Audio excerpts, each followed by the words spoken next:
Bonjour Marc Arnaud. Aujourd'hui, on va parler de mécanique céleste. Essentiellement, il s'agit du mouvement des planètes autour du Soleil ou du Soleil autour du centre de la galaxie. Quand tu es en orbite, tu es en chute libre, qui veut dire que pour rester en orbite, tu dois bouger assez vite parallèle à la surface pour éviter de frapper la surface. Donc, pour quelque chose en orbite autour de la planète Terre, par exemple, comme la station internationale, elle va vraiment, vraiment, vraiment, vraiment vite, du fait que essentiellement, elle chute, elle avance, elle chute, elle avance, elle chute, elle avance. Ça fait jamais vraiment frapper la surface de la Terre. Donc, pour les orbites, quand on regarde qu'est-ce qui est responsable du mouvement circulaire, c'est la force de gravité Fg. Mais puisque on est dans l'espace, il faut qu'on utilise la pleine formule pour Fg, c'est-à-dire Fg est égal à G m1 m2 divisé par R au carré.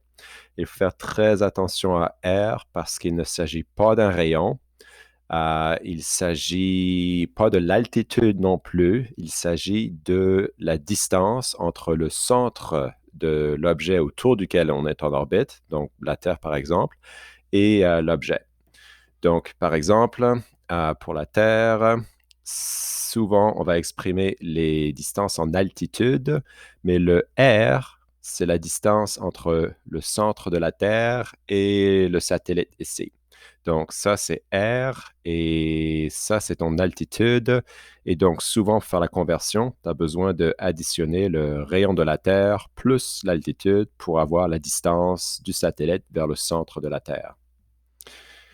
Donc, on avait vu le mouvement circulaire. Fnet est égal à Fg.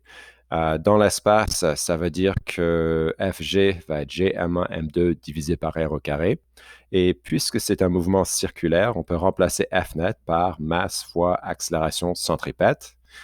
L'accélération centripète, c'est V carré sur R. Et donc, avec un peu de travail mathématique, on a une formule générale pour les orbites qui veut dire que pour rester en orbite autour d'un objet de masse m, il faut multiplier la constante de gravitationnelle G majuscule, qui est égale à 6,67 fois 10 à la moins 11, fois la masse divisé par la distance entre le centre de l'objet et l'objet qui est en orbite, et prendre la racine carrée de tout ça. Donc, tout ça, c'est dans le document que s'appelle Mécanique céleste, le PDF que je vais inclure dans Classroom.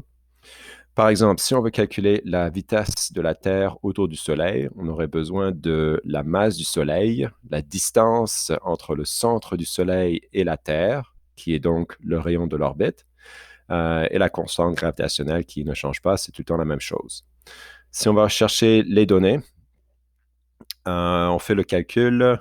Tu remarques que la masse de la Terre ne rentre pas en jeu dans cette équation, car quand on avait fait le calcul plus haut ici, la masse était annulée. Là, c'était la masse du satellite, mais c'est la masse qui est en orbite. Ça veut dire que peu importe ce qui est en orbite autour du Soleil, à une distance de 1,49 fois 10 à la 11 mètres, il faut avoir une vitesse de 29 847. Donc, la Terre va à approximativement 30 000 mètres par seconde fois 3,6. Ça donne comme un peu plus de 100 000 km par heure dans son orbite autour du Soleil, juste pour rester en orbite.